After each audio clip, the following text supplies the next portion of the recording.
ஹல்லேலூயா. சத்தமா ஹல்லேலூயா. காலையில் அறிவிப்பு கொடுக்கும்போது போதகர் சொன்னாங்க, மாலையில் ஒரு விசேஷித்த பிரசங்கியார் வர்றாருன்னு சொன்னாங்க. எல்லாம் ஆச்சரியமாக பார்ப்பீங்க, யாருப்பா அது விசேஷித்த பிரசங்கியார்? ஓகே, கண்ணதாசனுக்கு மணிமண்டபம் கட்டின ஊர் தான் நம்ம காரைக்குடியான். அவருக்கு பொதுவாக ஒரு வார்த்தை சொல்லுவாங்க, கம்பன் வீட்டு சொல்லுங்களேன் கட்டுத்தறியும் கவி பாடுமா. அதே மாதிரி முதல் ஏடி சபையில் இருக்கிற ஒரு விசுவாசியும் கனி இல்லாதவர்கள் அல்ல, ஒவ்வொருவரும் அக்கினி ஜுவாலைகளாக இருக்கிறார்கள். அந்த போல் போதகர் நம்மளை ட்ரெயின் பண்ணி வச்சுருக்காங்க பாருங்கள். போதகர் இல்லாட்டியும் வர்ஷிப் நல்ல நேர்த்தியாக நடந்து கொண்டு போனது. இந்த மாதிரி தான் எந்த போதகரும் எதிர்பார்ப்பாங்க. அவர்களை பொன்னோடும் பொருளோடும் புறப்பட பண்ணினீர், அவர்கள் கோத்திரங்களில் பலவீனப்பட்டவன் ஒருவனும் இருந்ததில்லையா. முதல் ஏடி சபைக்கு ஆராதிக்க வருகிற தேவ பிள்ளைகளில் கோத்திரங்களில் பலவீனப்பட்டவன் ஒருவனும் இல்லை, ஒருவனும் இல்லை என்று வருகிற நாட்களிலே சொல்லப்படுவதாக. ஹல்லேலூயா. நாம் வசனத்திற்கு நேராக நம் இருதயங்களை திருப்பிக் கொள்வோம். எடுத்து வாசிக்கலாம். வெளிப்படுத்தின விசேஷம் 16ஆம் அதிகாரம் 15ஆம் வசனத்தை வாசிக்கலாம். வெளிப்படுத்தின விசேஷம் 16ஆம் அதிகாரம் 15ஆம் வசனம். இதோ திருடனை போல் வருகிறேன், தன் மானம் காணப்படத்தக்கதாக நிர்வாணமாய் நடவாதபடிக்கு விழித்து கொண்டு தன் வஸ்திரங்களை காத்து கொள்ளுகிறவன் பாக்கியவான். விழித்து கொண்டு தன் வஸ்திரங்களை காத்து கொள்ளுகிறவன் பாக்கியவான். கண்களை மூடுவோம், ஜெபிப்போம். எல்லாரும் கண்களை மூடுவோம். பரிசுத்தமும் கிருபையும் சத்தியமும் நிறைந்த எங்கள் அன்பின் பரலோக தகப்பனே, ஆசீர்வதிக்கப்பட்ட இந்த மாலை வேலைக்காக உமக்கு நன்றி செலுத்துகிறோம். இந்த மாலை வேலைகளை சபைக்கென்று கொடுக்கும்படிக்கு கர்த்தர் பிரத்யேகப்படுத்தி வைத்திருக்கிற வார்த்தைகளுக்காய் நன்றி. ஆண்டவரே, கேட்கிற உம்முடைய பிள்ளைகள் இதனால் உணர்வடைவார்களாக, வேதத்தின் சத்தியங்களை அறிந்து கொள்வார்களாக, வசனத்திலே கூறப்பட்ட வார்த்தைகள் ஒவ்வொன்றையும் கடைபிடித்து கிறிஸ்துவின் வருகை பரியந்தம் உண்மையுள்ளவர்களாய் உத்தமர்களாய் வாழ தேவனே கர்த்தர் எங்கள் ஒவ்வொருவருக்கும் கிருபை தருவீராக. ஆசீர்வதியும் பலப்படுத்தும் இரட்சகர் இயேசு கிறிஸ்துவின் நாமத்திலே பிதாவே, ஆமென். விழித்து கொண்டு தன்னுடைய வஸ்திரங்களை காத்து கொள்ளுகிறவன் பாக்கியவான். கடைசி காலத்திலே ஆவியானவர் சபைகளுக்கு ஒரு எச்சரிப்பாய் சொல்லுகிற வார்த்தை, இதோ திருடனை போல வருகிறேன், தன் மானம் காணப்படாதபடிக்கு, தன் நிர்வாணம் காணப்படாதபடிக்கு விழித்து கொண்டு தன் வஸ்திரத்தை காத்து கொள்ளுகிறவன் பாக்கியவான். இந்த உலகத்திலே சில வஸ்திரங்களை நாம் வாங்க தான் செய்கிறோம். கடைக்கு போய் சில வஸ்திரங்கள், சில துணிகள் எல்லாம் வாங்குகிறோம். அதுக்கு பின்னால் பார்த்தீங்கன்னா அதில் இன்ஸ்ட்ரக்ஷன்ஸ் இருக்கும். இந்த வஸ்திரத்தை எப்படி நம்ம வாஷ் பண்ணணும், எப்படி ப்ரெஸ் பண்ணணும், அதை எப்படி துவைக்கணும், எவ்வளோ நேரம் காய போடணும். அதுவும் ஸ்பெஷலாக இப்போது வெயில் காலம் ஸ்டார்ட் ஆயிடுச்சு. ஒரு நல்ல கலரான ட்ரெஸ்ஸை எப்போயுமே வெயிலில் போட மாட்டோம் இல்லையா, நல்லா பாதுகாப்பாக வச்சுக்குவோம். அதுலேயும் காஸ்ட்லியான ட்ரெஸ்ன்னு வச்சுக்கோங்க, ஒரு நல்ல காஞ்சிபுரம் பட்டு இல்லை ஆரணி பட்டு நல்லா காஸ்ட்லியான ட்ரெஸ்ஸாக இருந்தால் ரொம்ப ரொம்ப பத்திரமா வச்சுக்குவோம். ஸோ அப்படி ஒரு அப்பட்ட வஸ்திரங்களுக்கே நாம் பாதுகாப்பு கொடுக்கும்போது ஆண்டவர் சில வஸ்திரங்களை நமக்கு ரட்சிக்கப்பட்ட நாள் முதற்கொண்டு இன்று வரையிலே கொடுத்து வைத்திருக்கிறார். அந்த வஸ்திரங்களை நாம் காத்துக்கொள்ள வேண்டும் என்று சொல்லி கர்த்தர் ஒவ்வொருவரையும் கர்த்தர் அந்த இன்ஸ்ட்ரக்ஷன்ஸ், அந்த கட்டளையை கொடுத்திருக்கிறார். ஏதேன் தோட்டத்திலே ஆதாம் பாவம் செய்து தேவ மகிமை அற்றவனாகி தன்னுடைய வஸ்திரத்தை இழந்து விருட்சங்களுக்குள்ளே தன்னை ஒளித்துக் கொண்டிருந்த போது பகலின் குளிர்ச்சியான வேளையிலே தோட்டத்திலே உலாவுகிற தேவனாகிய கர்த்தர் வந்து, ஆதாமே நீ எங்கே இருக்கிறார் என்று கேட்கிறார். அப்பொழுது விருட்சங்களுக்குள்ளே தன்னை ஒளித்துக் கொண்டிருக்கிற ஆதாம் தேவனை காண முடியாதபடிக்கு அவன் தன்னுடைய நிர்வாணி என்று உணர்ந்து விருட்சங்களுக்குள்ளே தன்னை ஒளித்துக் கொண்டான். தேவனோடு கூட இருக்கிற அந்த தொடர்பு, அந்த உறவு துண்டிக்கப்பட்டது. இறக்குகளில் ஐஸ்வர்யம் உள்ள தேவன் அப்பொழுது ஆதாமுடைய நிர்வாணத்தை மூடும்படிக்கு தோல் உடைகளினாலே அவனுக்கு ஒரு வஸ்திரத்தை உண்டு பண்ணி ஆதாமுக்கு உடுத்தினார். அப்போ இதை சத்துருவானவன், நம்முடைய பிசாசு, எதிராளியாகிய சத்துருவான பிசாசான இதை பார்த்து கொண்டிருக்கிறான். அவன் நினைப்பெல்லாம் என்ன, நானும் பாவம் செய்தேன், மனிதனும் பாவம் செய்தான்.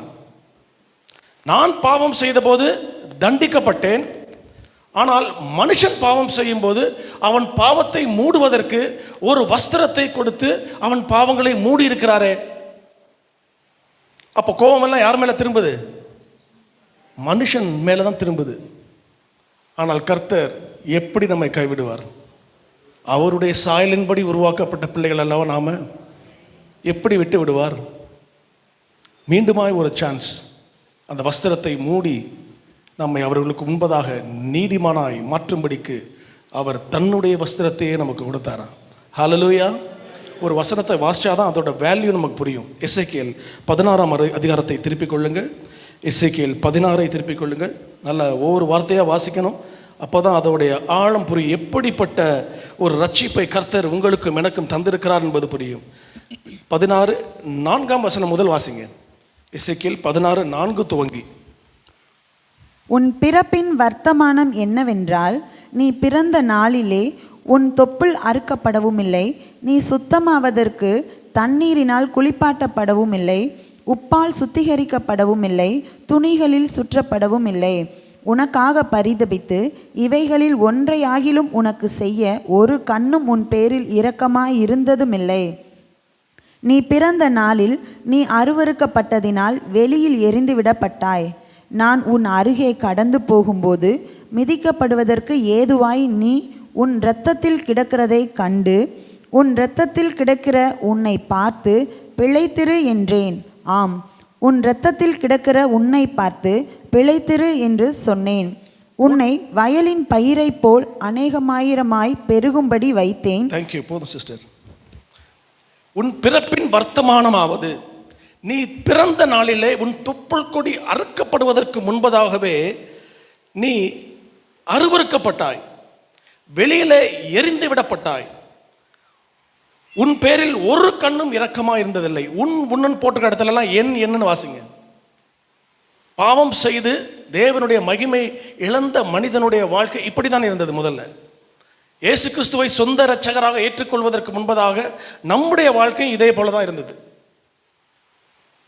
உனக்காக பரிதபித்து இவைகளில் ஒன்றையாகிலும் செய்வதற்கு, உன்னை போர்வைகளால் சுற்றுவதற்கு, உன்னை சுத்திகரிப்பதற்கு, உன்னை எடுத்து அவர்களுக்கு நேசிப்பதற்கு ஒருவரும் இல்லாதிருந்தபடினாலே நீ வெளியிலே தூக்கி எறிந்து விடப்பட்டாய். அப்பொழுது நான் உன் அருகே கடந்த போது நீ மிதிக்கப்படுவதற்கு ஏதுவாய் உன் இரத்தத்திலே, பாவத்தின் இரத்தத்திலே கிடந்ததை கண்டு, உன் இரத்தத்திலே கிடக்கிற உன்னை பார்த்து பிழைத்திரு. ஒரு வார்த்தை தான், பிழைத்திரு என்று சொன்னார். அது கடைசியா 8ஆம் வசனத்தில் ஒரு வார்த்தை வரும், என் வஸ்திரத்தை உன்மேல் விரித்து. கடைசியா முடிக்கும் போது இவ்விதமாய் நீ என்னுடையவனானாய். ஹல்லேலூயா. அவர் மாத்திரம் அந்த வஸ்திரத்தை கொடுக்கவில்லை என்று சொன்னால் நாம் எப்பொழுதோ நிர்மலமாய் போயிருப்போம். இந்த வஸ்திரத்துக்கு பேர் தான் ரட்சிப்பின் வஸ்திரம். ஹல்லேலூயா. எவ்வளவு விலை கொடுத்தாவது இந்த ரட்சிப்பின் வஸ்திரத்தை நாம் காத்துக்கொள்ள வேண்டும். பிசாசை நான் பார்க்கிறான், இந்த ரட்சிப்பின் வஸ்திரத்தை இவனிடத்திலிருந்து எடுத்து விட்டால் மீண்டும் இவன் நிர்வாணி ஆவான், தேவ கோபாக்கினையின் பிள்ளை ஆவான் என்று நினைத்து இந்த வஸ்திரத்தை பறிப்பதற்கு அவன் கர்ச்சிக்கிற சிங்கம் போல எவனை விழுங்கலாமோ என்று வகை தேடி ஒவ்வொரு நாளும் சுற்றி திரிகிறான். நல்லா கவனிங்க. ஆதியாகம புஸ்தகத்தில் 3ஆம் அதிகாரம் 21ஆம் வசனத்தை வாசிக்க வேண்டும். ஆதியாகமம் 3:21 வாசிங்க. தேவனாகிய கர்த்தர் ஆதாமுக்கும் அவன் மனைவிக்கும் தோல் உடைகளை உண்டாக்கி அவர்களுக்கு உடுத்தினார். 3ஆம் அதிகாரத்திலே அவர் தோல் உடைகளை உண்டு பண்ணி உடுத்தினார். அவனுடைய பார்வையெல்லாம் பாருங்க. அதை ஆதியாகமம் 9:21 வாசிக்கலாம். 9:21. அவன் திராட்சை ரசத்தை குடித்து வெறி கொண்டு தன் கூடாரத்தில் வஸ்திரம் விலகி படுத்திருந்தான். வஸ்திரம் விலகி படுத்திருந்தான். தோல் உடைகளை உண்டு பண்ணி அவனுடைய நிர்வாணத்தை மூடிவிட்டார். ஆனாலும் சத்துரு ஒரு சான்ஸ் பார்த்துக்கிட்டே இருக்கான். எப்படா சான்ஸ் கிடைக்கும் இவனை நிர்வாணி ஆக்கலாம், எப்போ எனக்கு சான்ஸ் கிடைக்கும் இவனை தேவனுக்கு முன்பாக குற்றவாளியாய் மாற்றி விடலாம் என்று சொல்லி வகை தேடுகிறவன் உடனே பாருங்க, அங்கே ஒரு சின்ன சான்ஸ் கொடுக்கிறார் நோவா. அங்கே அவனுடைய வஸ்திரத்தை விலக்கி விட்டான். அதே போல பல காரியங்களை பார்க்கலாம்.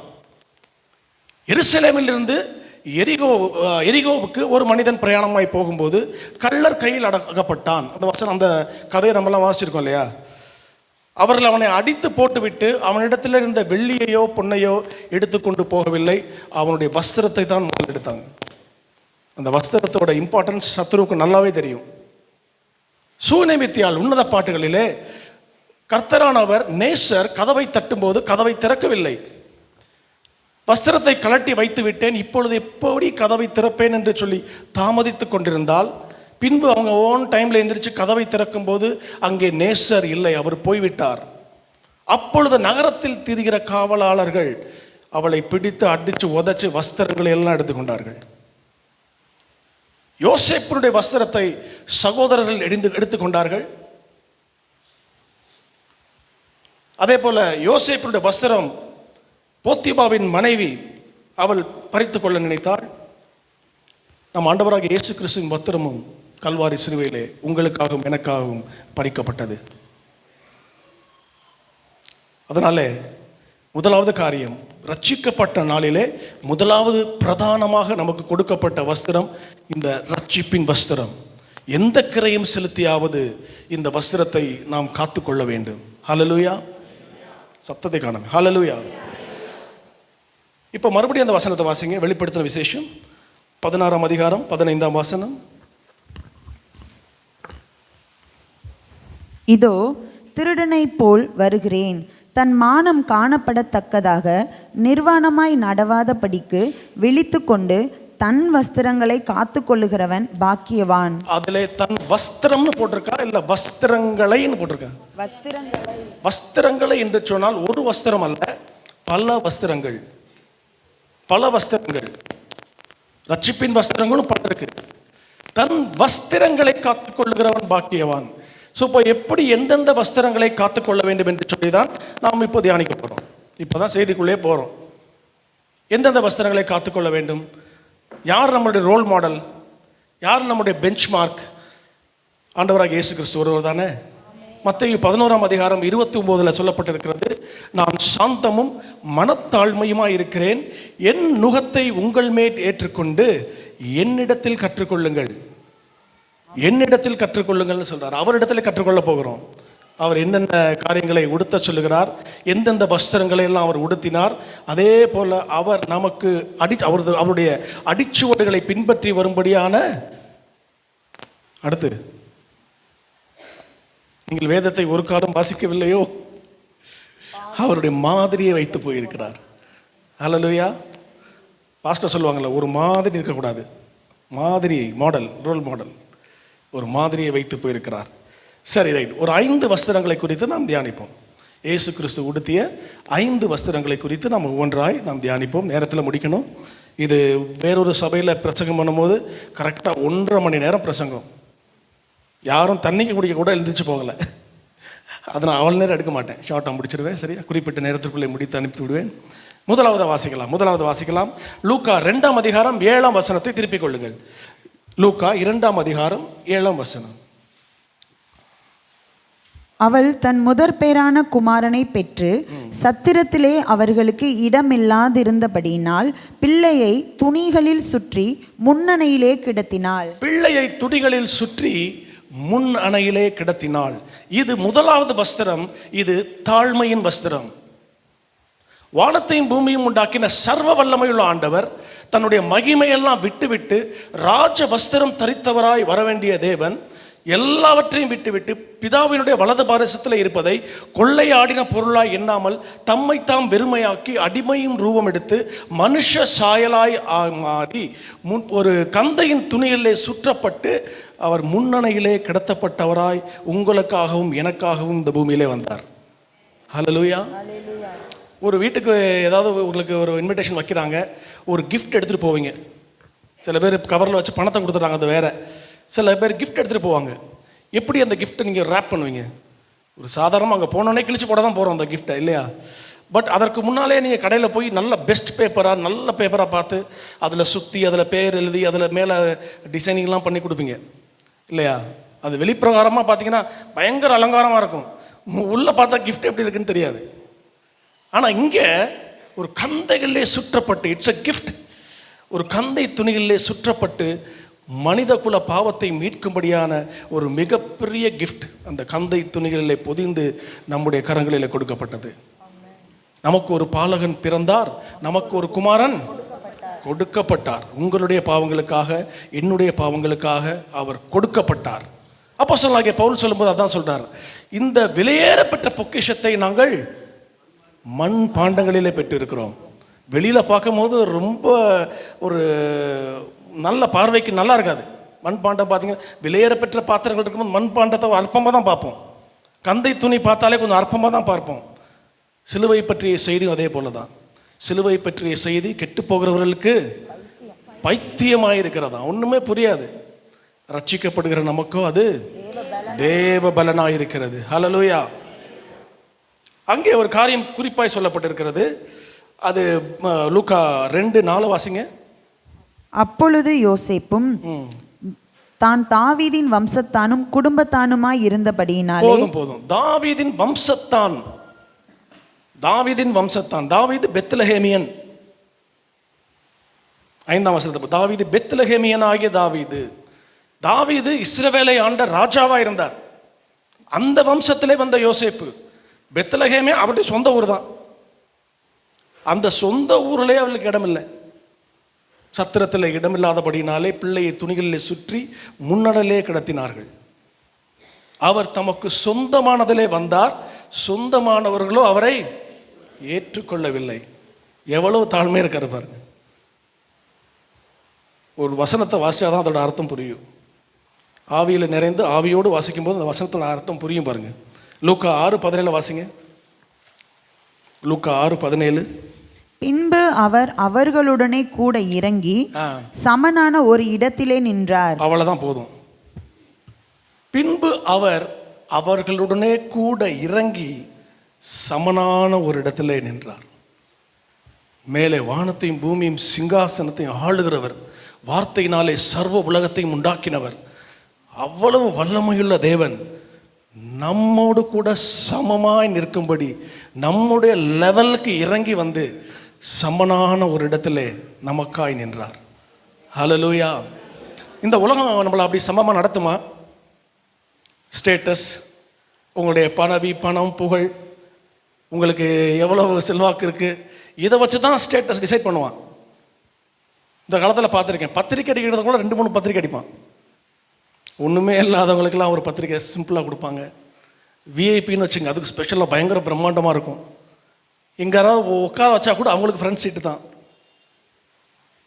ஆனால் நம்மை உருவாக்கின தேவன் எல்லாம் மகிமையும் விட்டு நம்மளோடு கூட அப்படி சேம் லெவல், சேம் ஸ்டேட்டஸில் நம்மை எந்த ஒரு பாகுபாடும் இல்லாமல், எந்த ஒரு வேற்றுமை நாவி இல்லாமல், எந்த நிலையிலே நாம் இருந்தாலும் நம்மை வெறுக்காமல் நம்மை ஏற்றுக்கொள்ளுகிற தேவன், நாம் ஆராதிக்கிற தேவன் இயேசு ஒருவரே. ஹல்லேலூயா. இந்த தாழ்மையின் வஸ்திரம் தான் கரைபடாமல் பார்த்து கொள்ள வேண்டும். ஆரம்பத்தில் எல்லோரும் தாழ்மையாக தான் இருப்போம். ஒன்றுமே இல்லாத வரையில் எல்லோரும் தாழ்மையாக தான் இருப்போம். உதாரணத்துக்கு சொல்ல வேண்டும் என்றால், சவுல் முதல்ல தாழ்மையாக தான் இருந்தார். கழுதையை காணாமல் போன கழுதையை தேடி போன போது அந்த தீர்க்கதரிசி ஆகிய சாமுவேலுக்கு கொடுப்பதற்கு காணிக்க கூட ஒரு கையில் இல்லை, வேலைக்காரன் தான் கொடுத்தான். அடுத்து ஒரு சொல்கிற வார்த்தையை பாருங்க. 1 சாமுவேல் 9:21 ஒரு வார்த்தையை சொல்லுவார். அவர் சவுலே சொன்ன வார்த்தை 1 சாமுவேல் 9:21.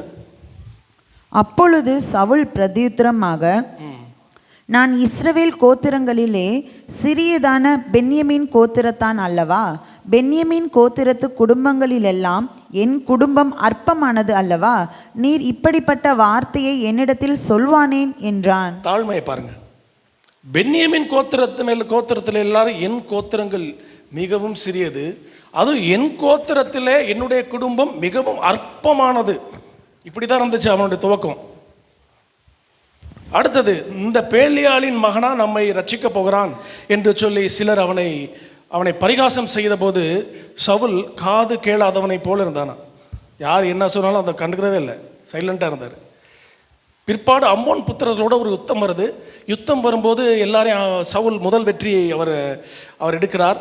அப்பொழுது ஜனங்கள்லாம் வந்து சொல்கிறாங்க, உங்களை பரியாசம் பண்ணினவங்க எல்லாம் இங்கே இருக்காங்க, அவளை கொன்று போடவானே. இல்லை, இன்றைய தினத்தில் யாரும் கொல்லப்படக்கூடாது, மன்னித்து இறக்கப்பட்டு எல்லாத்தையும் விட்டுறாரு. ஆனால் ப்ராப்ளம் இப்போ ஸ்டார்ட் ஆச்சு, ஒரு பாட்டுனால தான் ஸ்டார்ட் ஆச்சு. ஒரு பாட்டை பாடினாங்க, எல்லாம் முடிச்சு க்ளோஸ். அது எப்படி பாடினாங்களாம்? ஆவியானவர் கரெக்டாக எழுதியிருக்காரு பாருங்க. 1 சாமுவேல் 18:7-8. அந்த ஸ்திரீகள் ஆடி பாடுகையில் சவுல் கொன்றது 1000, தாவீது கொன்றது 10000 என்று முறை முறையாக பாடினார்கள். எப்படி பாடினாங்களா? முறை முறையாக. முறை முறையாக பாடினார்களா? அந்த வார்த்தை இல்ல அடுத்து வர்றேன். முறை முறையாக பாடினார்கள். இந்த ஹீப்ரூவில் நான் எடுத்து பார்த்தேன், இந்த முறை முறையாய் பாடுறது என்னன்னு. அதில் போட்டிருக்கு கொஸ்டின் அண்ட் ஆன்சர் பண்ணுற மாதிரியா. ஒரு பாட்டில் ஒருத்தவங்க கொஸ்டின் பண்ணுவாங்க, அடுத்தவங்க ஆன்சர் பண்ணுவாங்களா. ஒரு எக்ஸாம்பிள் சொல்கிறேன் பாருங்கள், டெஸ்ட் பண்ணி பார்த்துருவோம். ஒரு பாட்டு இருக்கு, நெருக்கத்திலே இருந்தேன் என்னை விசாலத்தில் வைத்தீரே. அப்படி 2 தடவை சொல்லுங்க. நெருக்கத்திலே இருந்தேன் என்னை விசாலத்தில் வைத்தீரே, சேற்றில் இருந்து தூக்கி என்னை கண்மலை மேல் நிறுத்தினீரே. இந்த மாதிரி பாட்டு பண்ணாங்களா? எப்படி? அது எந்த டியூனில் பாடினாங்க, எந்த மேஜர் போட்டாங்கன்னு தெரியாது.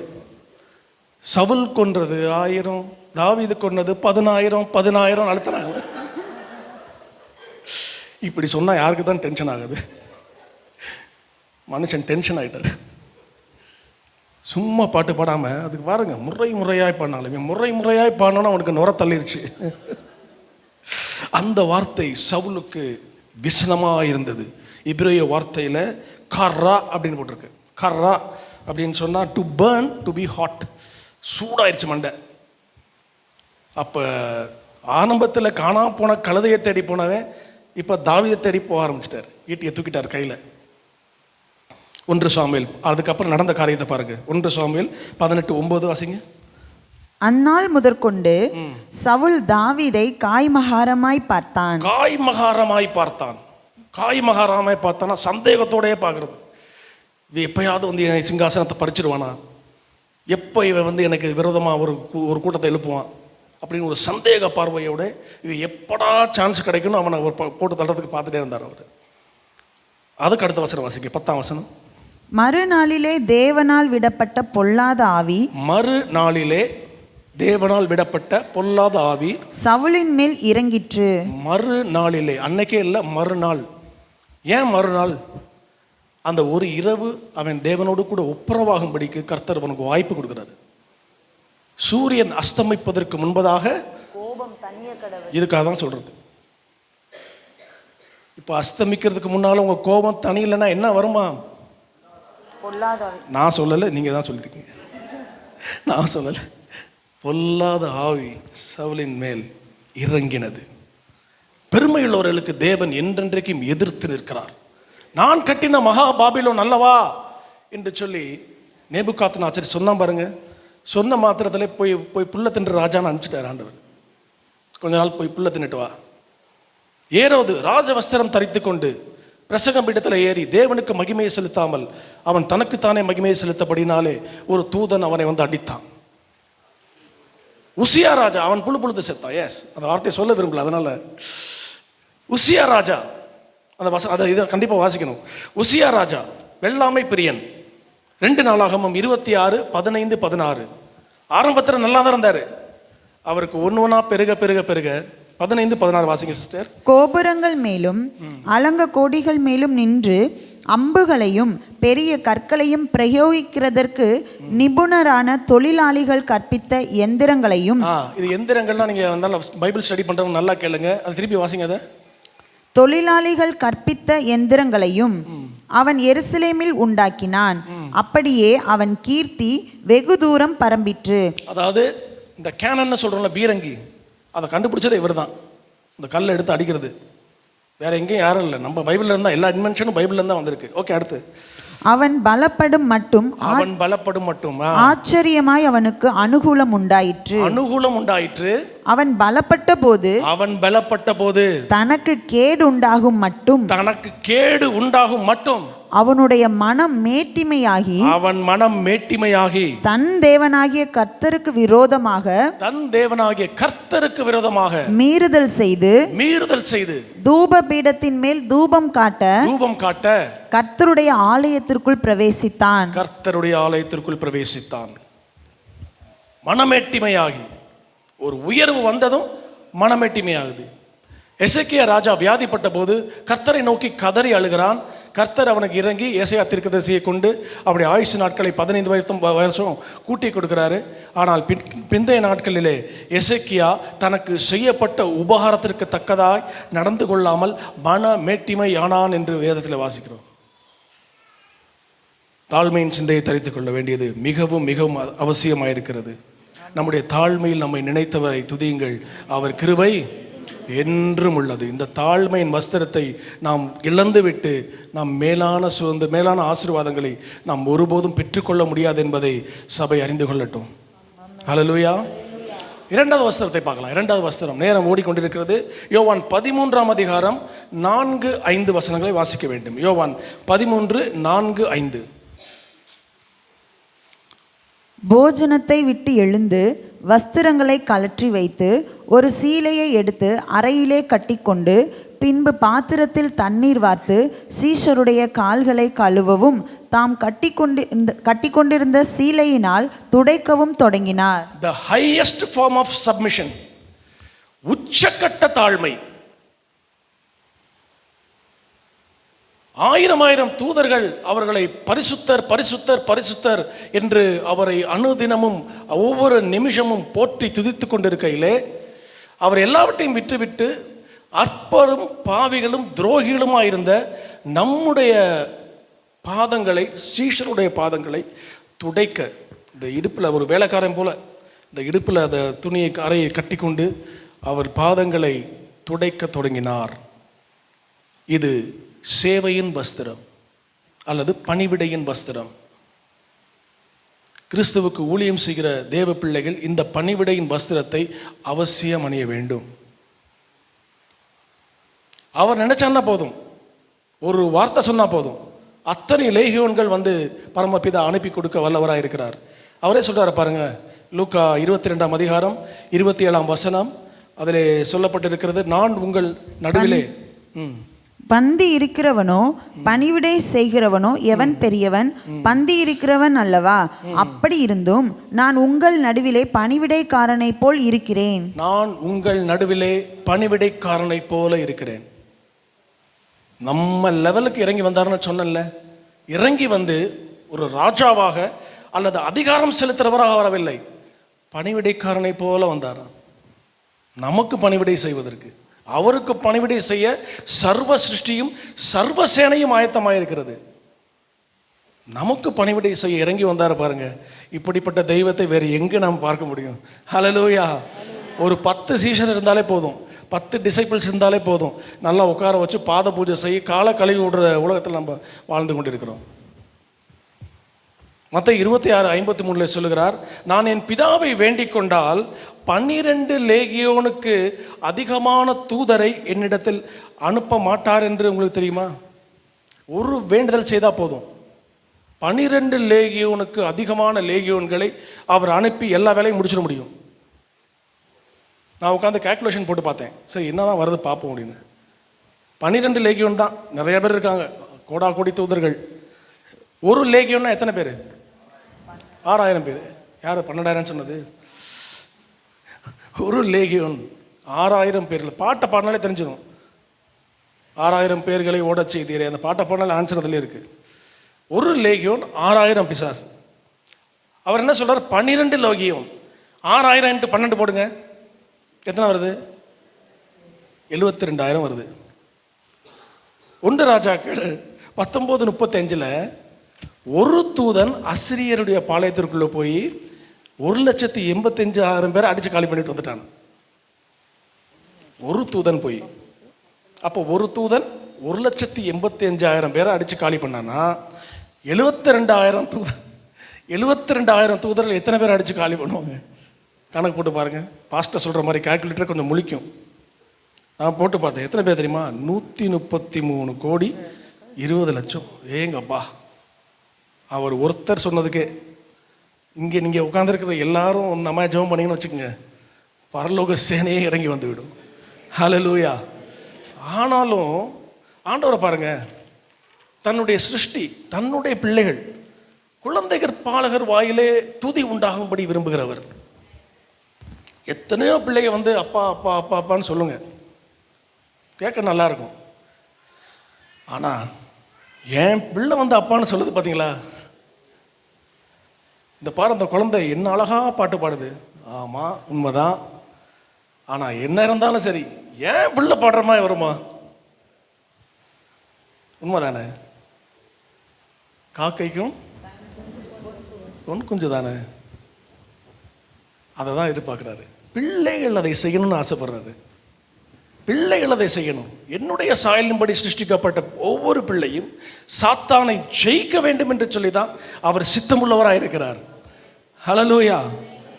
இந்த சேவையின் வஸ்திரம், இந்த பணிவிடையின் வஸ்திரம் நாம் தரித்து கொள்ள வேண்டியது மிக மிக மிக அவசியமாக இருக்கிறது. இதனால தான் வெளிநாட்டிலேருந்து வந்தவங்க எல்லாம், சுவிசேஷர்கள், மிஷனரிகள் எல்லாமே தங்களுடைய செல்வ செழிப்பான வாழ்க்கையெல்லாம் விட்டு இந்த இந்தியாவிலே, அந்த நாட்களில் நாகரிகமே கிடையாது, இந்த இந்தியாவிலே வந்து கல்வியையும் மருத்துவத்தையும் பணிவிடையும் செய்து இங்கே அநேகருக்கு சுவிசேஷத்தையும் சொல்லி இந்த சமுதாயத்தை நல்ல அட்வான்ஸ்டாக வச்சுருக்காங்க. எந்த ஒரு சமுதாயத்தில், எந்த ஒரு ஊரில் கல்வியிலையும் மருத்துவத்திலையும் அல்லது முற்போக்கான சிந்தைகள் அந்த சமுதாயம் வளர்ந்திருக்கிறதோ அங்கே நிச்சயமாக ஒரு மிஷனரியின் கல்லறை நிச்சயமாக அந்த ஊரில் இருக்கும். ஹல்லேலூயா. நிச்சயமாக இருக்கும்.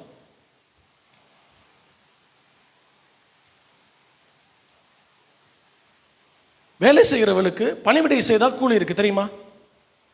வேலை செய்தால் நம்ம ஒர்க் பண்ணுறோம், ஆஃபீஸில் ஒர்க் பண்ணுறோம், இல்லை மற்ற இடங்களில் ஒர்க் பண்ணுறோம், சேலரின்னு ஒன்று கொடுப்பாங்க. அதே போல் பணிவிடை செய்தவர்களுக்கு பழைய ஏற்பாட்டு காலத்திலே ஒரு ராஜா அந்த அந்த ஹால்டிக் டிஏ டிஏ டாக்ஸ் எக்ஸம்ஷன் கூட கொடுத்துருக்காரு. நான் உங்களுக்கு காண்பிக்கிறேன் பாருங்கள். எஸ்ரா 7:24 வாசிங்க. எஸ்ரா 7:24. பின்னும் ஆசாரியரும் லேவியரும் பாடகரும் வாசல் காவலாளரும் நிதனிமியரும் தேவனுடைய ஆலயத்தின் பணிவிடைக்காரருமான ஒருவன் மேலும் பகுதியாகிலும் தீர்வையாகிலும் ஆயமாகிலும் சுமத்தலாகாது என்று அவர்களை குறித்து உங்களுக்கு அறியப்படுத்துகிறோம். பாட்டு பாடுறவங்க, ஊழியம் செய்கிறவங்க, வாசலில் நின்று வரவேற்கிறவங்க, இல்லை துடைக்கிறவங்க எங்கே போனாங்க? காணமே. இந்த உட்காந்துருக்கேன். இந்த துடைக்கிறவங்க இல்லையா, இந்த சேர்ஸ்லாம் எடுத்து போடுறவங்க, வாசல் நின்று வரவேற்கிறவங்க, கர்த்தருக்கு ஊழியம் செய்கிற எல்லோருக்குமே ஆயை தீர்வை டாக்ஸ் எதுவுமே கிடையாது. எசேக்கியா ராஜா சொன்னார் ஒன்று. எசேக்கியா ராஜா என்ன பண்ணார் பாருங்க. 2 நாளாகமம் 31:16 கடைசி வார்த்தை மட்டும் வாசிங்க. தாங்கள் செய்கிற தங்கள் பணிவிடைக்கு தக்கதாய் அனுதின படி கொடுக்கப்பட்டது. அனுதின படி கொடுக்கப்பட்டது. நல்லா தெரிஞ்சுக்கங்க, தேவனுடைய ஊழியம் செய்கிற தேவ பிள்ளைகளுக்கு பூமியில் இருக்கிற ஒரு ராஜாவே டெய்லி டிஏ கொடுப்பான்னா, இல்லை டாக்ஸ் எக்ஸம்ஷன் கொடுப்பான்னு அவனுக்கு அவ்வளோ யோசனை இருந்ததுன்னா, கர்த்தருடைய ஊழியத்தை செய்கிற உங்களுக்கு அவர் எவ்வளவு அதிகமாக செய்வார். ஹல்லேலூயா. டாக்ஸ் ஃப்ரீ லைஃப் தான் கர்த்தருக்கு சேவை செய்கிறது. Tax free life. பணிவிடை செய்பவர்களுக்கு படி அளக்கிறவர் நாம் ஆராதிக்கிற தேவன். ஹல்லேலூயா. இந்த பணிவிடையின் வஸ்திரம் கரைபடாதபடிக்கு, இந்த பணிவிடையின் வஸ்திரத்தை வேண்டாம் என்று நீங்கள் ஒதுக்கி தள்ளாதபடிக்கு கர்த்தர் உங்களையும் என்னையும் காத்துக்கொள்வாராக. ஹல்லேலூயா. சத்தம் அப்படி வால்யூம் அப்படியே போயிடுச்சு. ஒரு சார்ஜ் போடுங்க பாஸ்டர். சார்ஜ் பேட்டரியில் போச்சுன்னா சவுண்டெல்லாம் உள்ளே போயிடும் பாருங்க. அப்படி போயிடுச்சு. சார்ஜ் பண்ணணும். ஓகே, ஸ்தோத்திரம். 3வது வசனத்தை பார்க்கலாம். 3வது வசனம் லூக்கா 23ஆம் அதிகாரம் 11ஆம் வசனத்தை வாசிக்க வேண்டும். தன் போர் சேவகரோடு கூட அவரை நிந்தித்து பரியாசம் பண்ணி மினுக்கான வஸ்திரத்தை அவருக்கு உடுத்தி அவரை திரும்ப பிலாத்துவின் இடத்திற்கு அனுப்பினான்.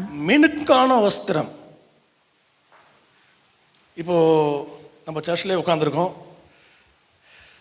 இந்த சர்க்கஸ்லாம், அந்த சர்க்கஸில் பஃபூன் க்ளவுன் போடுவோம் பாருங்கள், ட்ரெஸ்ஸு பார்த்துருக்கீங்களா? அது அங்கே தான் போட முடியும், வேறு எங்கேயும் போட முடியாது.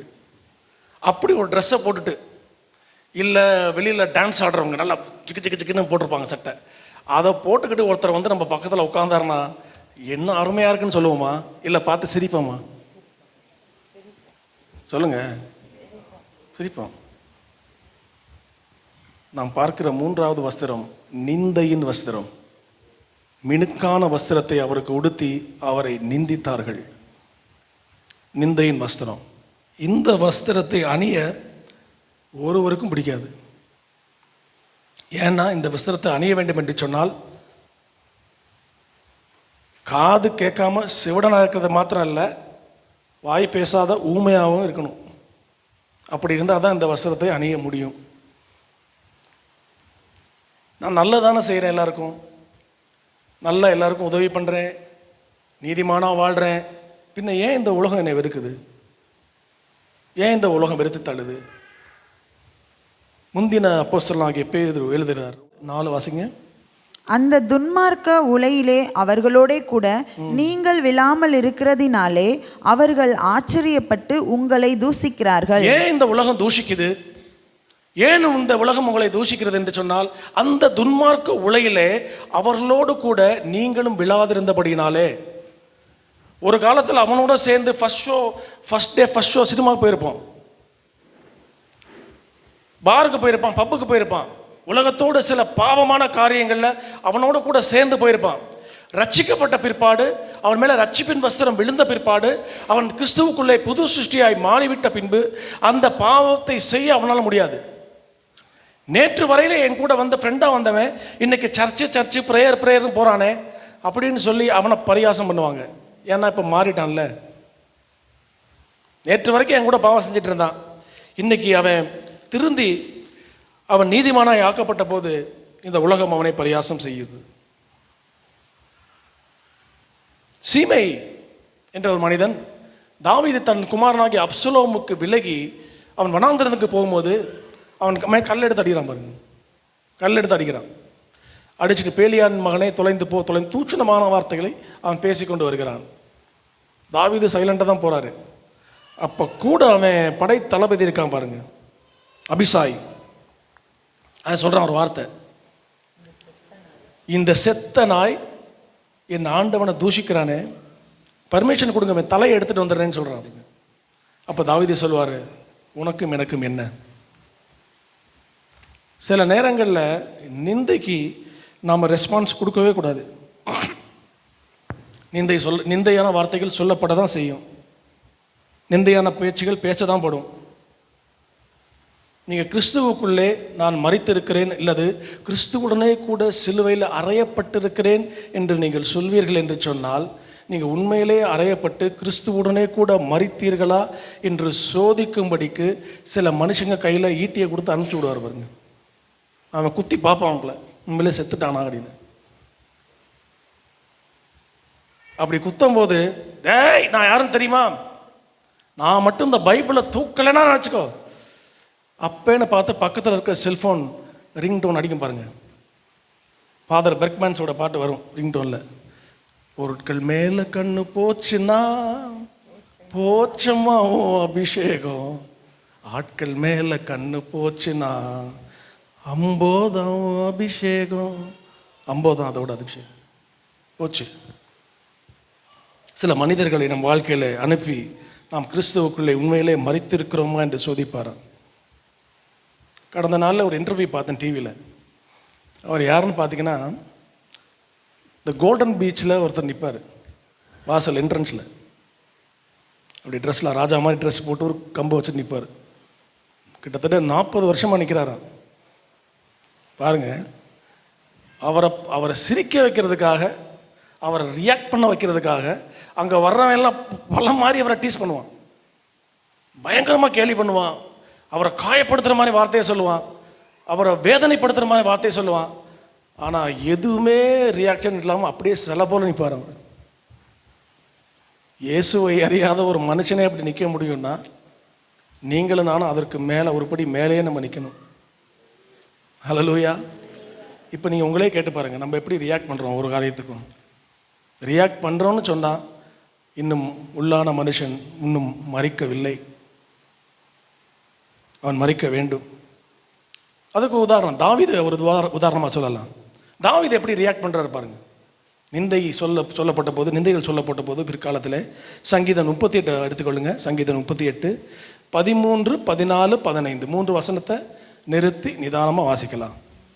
நானோ செவிடனைப் போல கேளாதவனாகவும் செவிடனைப் போல கேளாதவனாகவும் ஊமையனைப் போல வாய் திறவாதவனாகவும் இருக்கிறேன். நான் சொன்னேன்ல, செவிடனாவும் மாறிட்டாரு. காதல கேட்டாதான் நான் திரும்பி பதில் சொல்லுவேன், கேட்கலன்னா எப்படி பதில் சொல்லுவேன்? ஊமையாவும் ஆயிட்டேன். அப்புறம் அடுத்த வசனம். காது கேளாதவனும் தன் வாயில் மறு உத்தரவுகள் இல்லாதவனுமாய் இருக்கிற மனுஷனைப் போலானேன். கர்த்தாவே, உமக்கு காத்திருக்கிறேன். என் தேவனாகிய ஆண்டவரே, நீர் மறு உத்தரவு கொடுப்பீர். அவன் சைலண்ட் ஆயிட்டான், காதும் கேட்கல, வாயும் பேசல. ஆண்டவரே, நீங்க எனக்காக மறு உத்தரவு கொடுங்க ஆண்டவரேன்னு சொல்லிட்டு கர்த்தருக்காய் அவன் காத்திருந்தான்.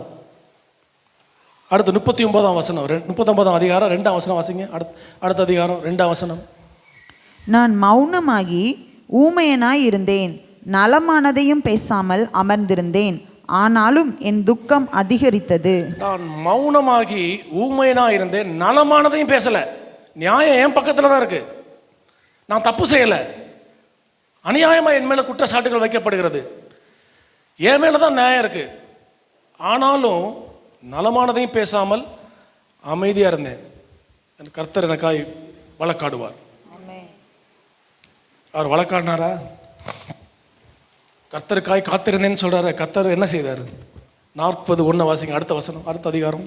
கர்த்தருக்காக பொறுமையுடன் காத்திருந்தேன், பொறுமையுடன் காத்திருந்தேன். அவர் என்னிடமாய் சாய்ந்து. அப்படி வாசிக்க கூடாது, அப்படி வாசிக்க கூடாது. நான் சொல்லியிருக்கேன்ல, சில வார்த்தைகள்லாம் அப்படி ருசிச்சு ரசிச்சு, அவர் என்னிடமாய் சாய்ந்து, அப்படி இப்படி சாஞ்சு. இப்போ சொல்லு, அவர் அந்த அப்பாயிண்டட் டைம்ல, அந்த குறிப்பிட்ட வேலையில் நீங்கள் புலம்பிக்கிட்டே இருக்கலாம். ஆண்டவரே, அவன் அவதூறு பேசுகிறான், இவன் அவதூறு பேசுகிறான், தகாத வார்த்தையெல்லாம் பேசுகிறாங்க, நான் செய்யாததெல்லாம் சொல்கிறாங்க, நான் பேசாததெல்லாம் சொல்கிறாங்க. ஆனால் இதில் ஒரு கண்டிஷன் வேறு இருக்குது, அப்புறம் சொல்கிறேன். இதெல்லாம் சொல்லிவிட்டு ஆண்டவர் சமூகத்தில் வச்சதுக்கப்புறமா பொறுமையோடு காத்துருங்க. கர்த்தர் என்ன செய்வாராம்? அவர் மெதுவாக ஒரு டைம் வரும், அப்போ உங்கள் பக்கத்தில் வந்து அப்படி உங்கள் பக்கத்தில் சாஞ்சு இப்போ சொல்லு ப்ராப்ளம் கேட்பார். பொறுமையோடு சத்தத்தை கேட்பார். நீங்கள் தேவனுக்காய் பொறுமையோடு காத்திருக்கும் போது அந்த பொறுமை தேவனை நம் பட்சமாய் சாய வைத்து விடும். ஹல்லேலூயா. அதுக்காக அவங்க பேசும்போது திரும்ப 10 வார்த்தை நம்ம திரும்பி பதில் சொல்லிட்டு, ஆண்டவரே கேளுன்னு சொன்னா, நீ தான் பேசி முடிச்சுட்டீங்க எல்லாத்தையுமே, நான் கேட்கறதுக்கு என்ன இருக்கு? மௌனமாக இருந்துட்டு நீங்கள் ஆண்டவர் சமூகத்தில் போனால் அவர் ஜெபம் கேட்கப்படும். 10 வார்த்தைக்கு நம்ம சொல்லுவோம், ஒரு வார்த்தையாவது அவனை எப்படி கேட்கணுமா? யாரும் சொல்கிறேன், 10 வார்த்தை பேசிட்டான், ஒரு வார்த்தையாவது அவனை கேட்கணும். நீ அப்படி கேட்டுட்டு வந்து தேவன், ஆண்டவரே கேளுங்க ஆண்டவரே, என்னை பற்றி இப்படி பேசிட்டான், நீ தான் கேட்டு வந்துட்டே, இனி நான் என்ன கேட்கறதுக்கு இருக்கு? ஹல்லேலூயா. பவுல் ஒரு அட்வைஸ் கொடு, எபிரேய ஆக்கியோன் ஒரு அட்வைஸ் கொடுக்குறாரு பாருங்க. எபிரேயர் 13:13 நாம் அவருடைய நிந்தையை சுமந்து பாளையத்திற்கு புறம்பே அவரிடத்திலே போக கடவோம். இப்படிப்பட்ட நிந்தையான வார்த்தைகள் நம்ம மேலே பேசப்படும் போது, உலகம் உங்களை தூஷிக்கும் போது, உலகம் உங்களை மேலே அவதூறு சேற்றை வாரி இறைக்கும் போது என்ன பண்ணுங்க? பொறுமையாய், அவருடைய நிந்தை, உங்களுடைய நிந்தை அல்ல, தேவனுக்காய் நீங்க படுகிற நிந்தை. நீங்க எல்லா அக்கிரமத்தையும் பண்ணிட்டு அதனால நிந்தை வந்து அதுக்கு வந்து நீங்க தான் பொறுப்பு. புரியுதா? வித்தியாசம் புரியுதா? எல்லா தப்பு நம்ம மேல வச்சுக்கிட்டு, ஐயோ நான் நிந்தையை சுமந்து கொண்டு இருக்கிறேன்னு சொல்லக்கூடாது.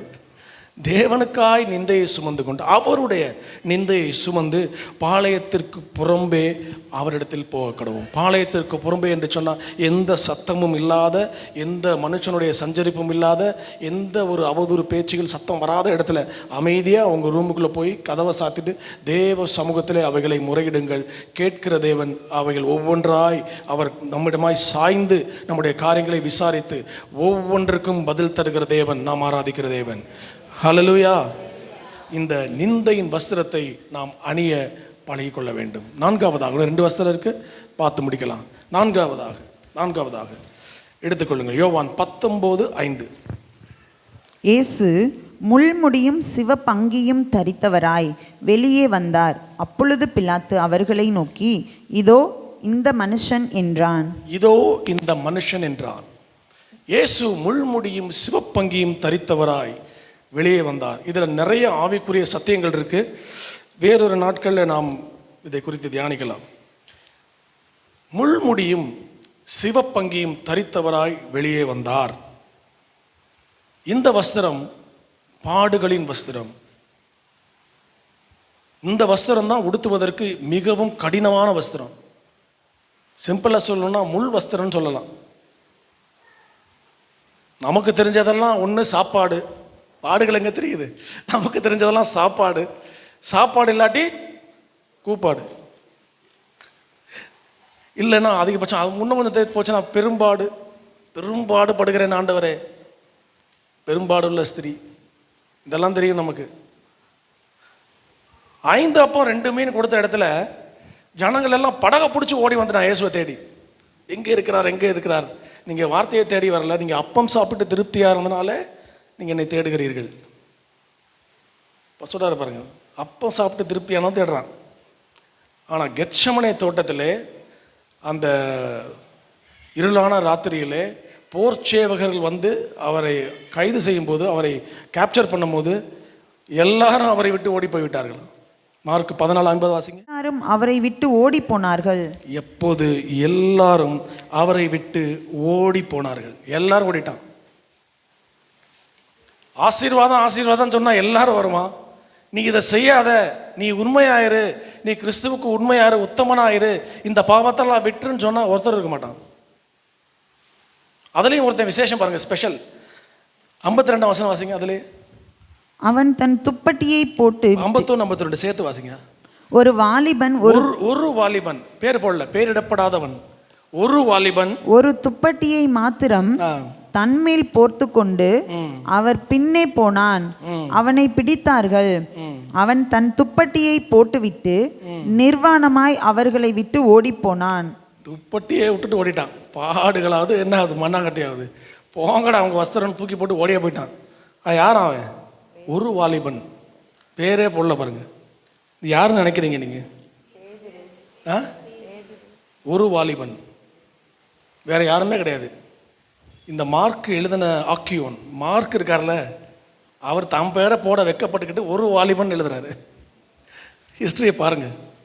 இயேசுவின் மார்பிலே, இயேசுவுக்கு பிரியமாயிருந்த சீஷன், இயேசுவின் மார்பிலே சாய்ந்திருந்த ஒருவன் அப்படின்னு எழுதுவார். யார்? யோவான். அவரே அவர் பேரை போட மாட்டார். ஒரு வாலிபன் சொன்னா பின்னால் வந்து நம்மெல்லாம் இப்போ வர்ற மார்க்கு தானே, இவன் தாண்டா ஓடி போனான் எல்லாத்தையும் விட்டுன்னு சொல்லுவீங்கல்ல. ரொம்ப உஷாரா அன்னைக்கே ஒரு வாலிபன்னு அப்படி கோடு வரல போட்டார் பாருங்க. பாடுகள் அது இதாகுது, போட தூக்கி போட்டு ஓடிட்டாரு. அங்கே ஒரு சத்தியம் இருக்கிறது, பாடுகளின் வஸ்திரம். அதே யோவான் 18ஆம் அதிகாரம் 1ஆம் வசனத்தை வாசிங்க. ஒரு காரியத்தை சொல்லுகிறேன். யோவான் 18:1. இயேசு இவைகளை சொன்ன பின்பு தம்முடைய சீஷருடனே கூட கெதரோன் எனும் ஆற்றுக்கு அப்புறம் போனார். அங்கே ஒரு தோட்டம் இருந்தது, அதிலே அவரும் அவருடைய சீஷரும் பிரவேசித்தார்கள். அங்கே ஒரு தோட்டம் இருந்தது, அதிலே அவரும் அவருடைய சீஷர்களும் பிரவேசித்தார்கள். இது ரொம்ப இம்பார்ட்டன்டான ஒரு இடம். அங்கே ஒரு தோட்டம் இருந்தது. ஆதியிலே ஆதாம் பாவம் செய்து தேவ மகிமை இழந்ததும் ஒரு தோட்டத்தில் தான். மனிதன் தோட்டத்தில் இழந்ததை மீண்டுமாக தோட்டத்திலிருந்தே அவனுக்கு திருப்பி கொடுக்க வேண்டும். பிசாசானவன் வாழ்க்கையை வனாந்தரமாக்கி விட்டான். பாவம் செய்த பிற்பாடு அவன் வாழ்க்கையை மீண்டும் சோலைவனமாய் மாற்ற வேண்டும் என்று சொல்லி தோட்டத்தில் இழந்ததை தோட்டத்திலிருந்தே ஆரம்பிக்கிறாரு. The redemption process is starting from the garden. அந்த தோட்டத்திற்கு ஒரு பேர் உண்டு. என்ன பேரு? கெத்ஷெமேன். எபிரேயத்தில் சொல்கிறேன், கெத்ஷெமேன். கெத்ஷெமேன் சொன்ன, கெத் அப்படின்னு சொன்னால் ப்ரெஸ், அழுத்தம் கொடுக்கறது.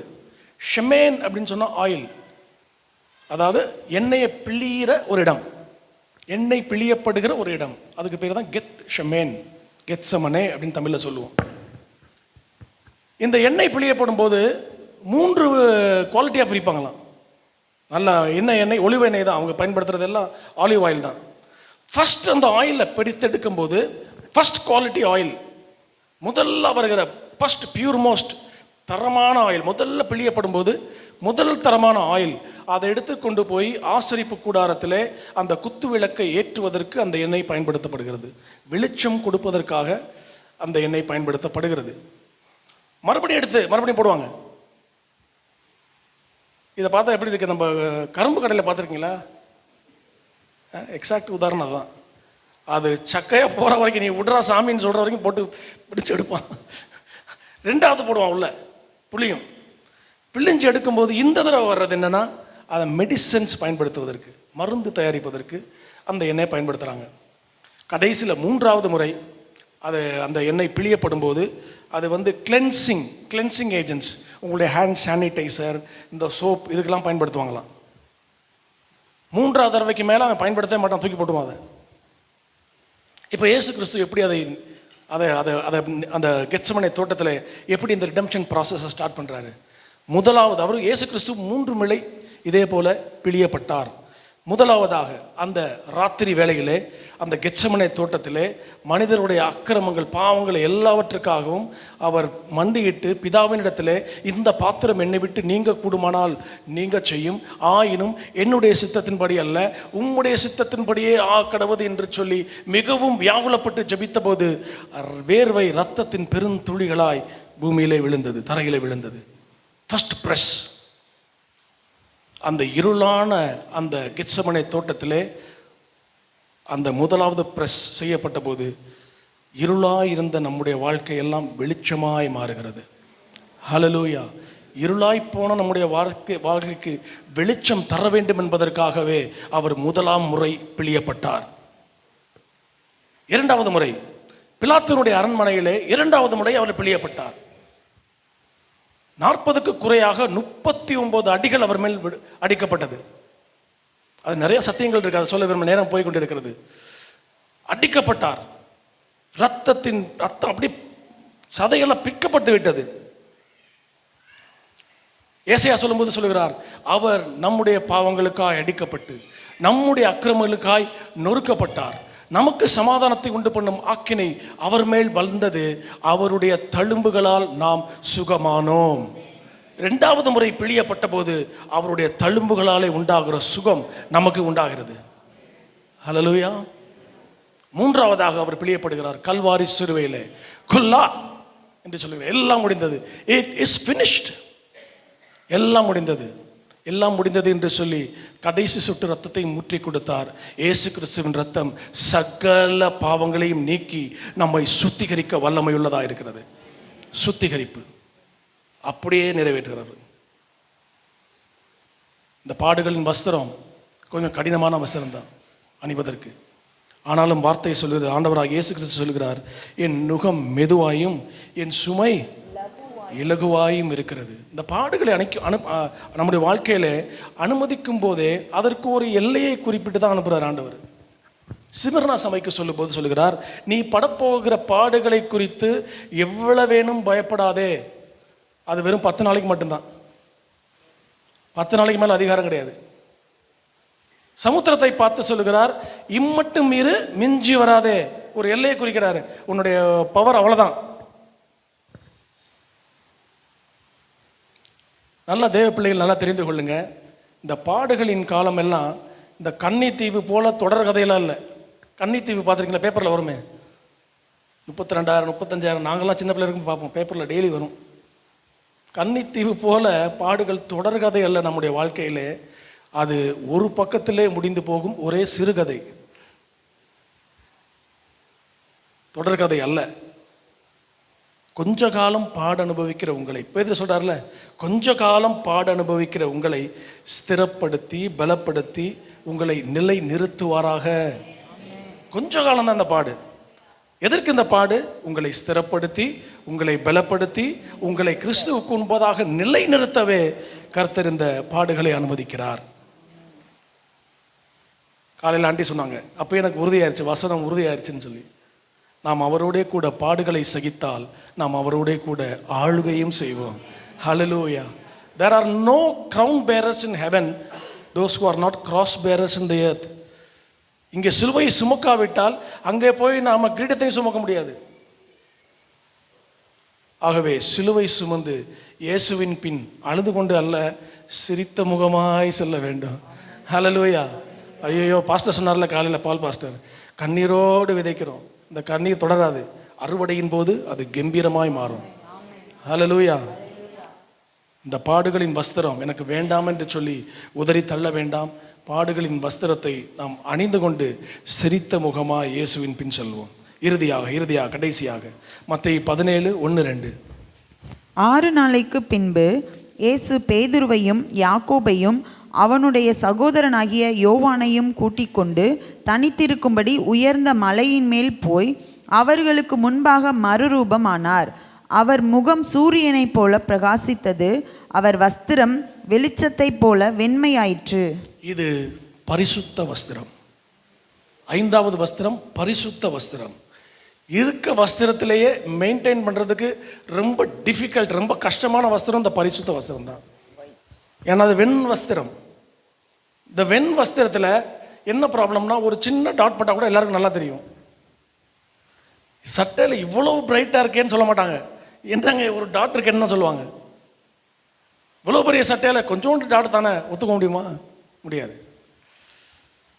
Very difficult to maintain. இந்த வஸ்திரத்தை இயேசு கிறிஸ்துவின் ரத்தத்தினாலே மீட்கப்பட்ட அனைவரும் அவசியம், நீங்கள் விரும்பினாலும் சரி விரும்பாட்டியும் சரி, அதை உடுத்தியே ஆக வேண்டும். ஏனென்றால் பரிசுத்தம் இல்லாமல் ஒருவனும் தேவனை தரிசிக்க முடியாது. திட்டமும் தெளிவுமாய் வேதம் சொல்லுகிறது. சங்கீதம் 93:5 தாவீது சொல்லுகிறார், பரிசுத்தமானது நித்திய நாளாக உமது ஆலயத்தின் அலங்காரமாயிருக்கிறது. இந்த ஆலயத்திற்கு அலங்காரம் இந்த லைட் ஷோ, இந்த பெயிண்டிங்கோ, மற்ற எந்த காரியங்களும் அல்ல. பரிசுத்தம் தான் ஆண்டவருடைய ஆலயத்தின் அலங்காரமாயிருக்கிறது. அலங்காரம் என்று பொதுவாக சொல்லலை, அவைகள் உமது ஆலயத்தின் நித்திய நாளான நித்திய அலங்காரமாயிருக்கிறது. இன்றைக்கே ஒரு நாள் பரிசுத்தம் என்று இல்லை, நித்திய பரிசுத்தம். தேவன் நம்மை அசுத்தத்திற்கு அல்ல சுத்தத்திற்கு அழைத்திருக்கிறார், பரிசுத்தத்திற்கு அழைத்திருக்கிறார். அசுத்தத்திற்கு ஆப்போசிட் சுத்தம் தான். சுத்தம்னு எழுதல் ஆவியானவர். தேவன் உங்களை பரிசுத்தத்திற்கு அழைத்திருக்கிறார், ஒரு ஸ்டெப் மேலே.